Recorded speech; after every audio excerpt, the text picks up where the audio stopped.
Welcome back, everyone. In this video, we're going to take a look at Microsoft Access databases, how to create a database, how to make some tables, and start storing information in tables in the database. What I have open here is just a quick sample to show you where we're headed by the end of the video.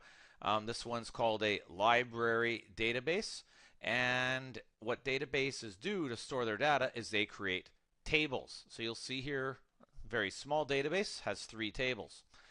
These 3 tables: books, stores information about books; checkouts; and member information. Now let's talk about a few of the terms while we're here talking about these tables, what we're going to use. You'll see here I have columns like title, book ID, author, code, genre. These things are called columns, but they're also called fields. So this table has 1, 2, 3, 4, 5 fields in it, and the fields have nice names that describe what they store. So every book has a title, every book has an author, every book has a code, etc. You'll see some of the fields store numbers, some of the fields store text, some of the fields store dates. Okay, there's different types of information you can stick in the fields. The other thing you're going to notice here is every table has rows. So I have a couple rows here, and there's 1 row for every member. These rows, officially in data table or database talk, are called records. So basically there are 6 records in this table, and every record stores information for a couple of different fields, and every field stores a certain type of data: a number, text, a date, and other various ones you can stick in there. So that's sort of a big overview. Let's go take a peek at making our own. So we'll go to File, New, find the option that just says a blank database, and you'll see what it gives us when you start this off in Access. It basically gives us an empty database with 1 table, and the table has no data or information typed into it. Our first goal here is to set up the table and prepare it and design it so you can start storing information. And this is called designing the table. So there's 2 ways to get to the design window here. You can either right-click the table tab and switch to design view. We're in data sheet view, by the way. Okay, so we can switch to design view. We'll have to name it. So I'm going to call this, we're going to make a database for YouTube to keep track of information about their videos. So I'm going to call this table videos. And this is my design view. So you'll notice data sheet view, that's for entering data. Design view, that's for designing the table itself. So we're going to stick in here for now. Now what you're going to notice is it's already made 1 field name for us. I'm going to talk about this field name later on, but for now we're just not going to touch it. This field name is called ID, and it's set to auto number. And what this means is it means the very left column or field in our table is going to be called ID, and it'll automatically be filled in by the program every time. It'll get a unique number that identifies the row. So don't worry about that one for now. Just leave it there. Okay, and don't touch it. So what do I have to know for every video? Let's say one possible field name is title. Okay, every video has a title. And what type of data should it be? So the data type, you'll see a few various types here. Let's just go for text.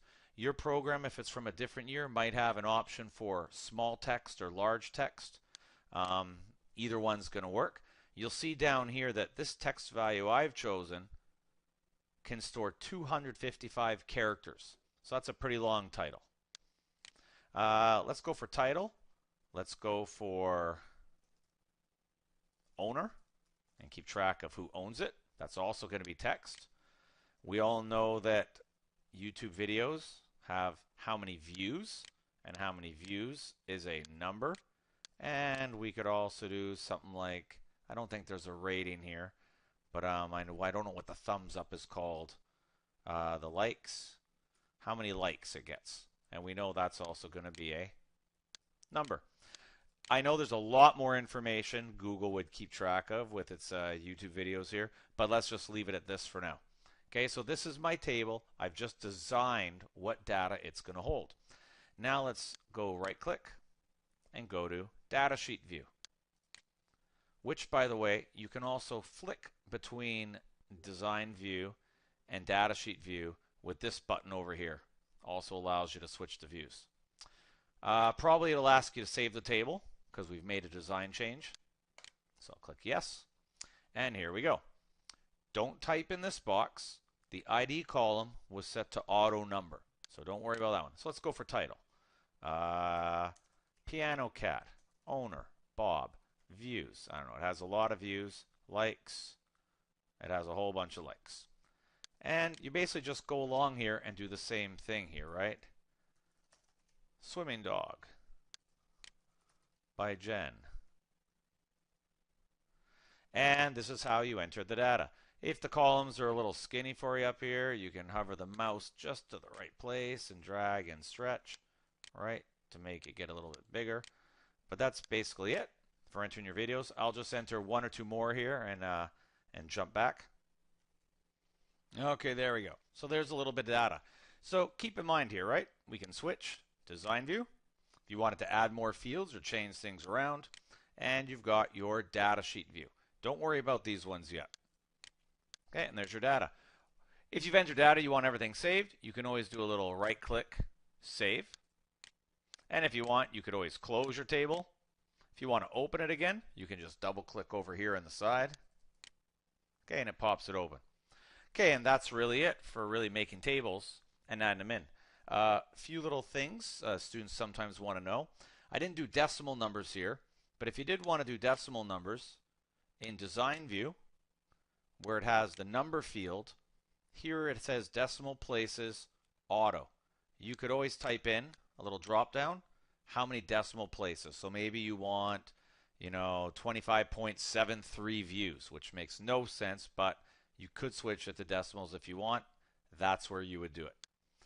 The other thing students often want to do is they go, oh, I named my table wrong, or I didn't name it at all. They left it named Table 1. How do you change the name of it?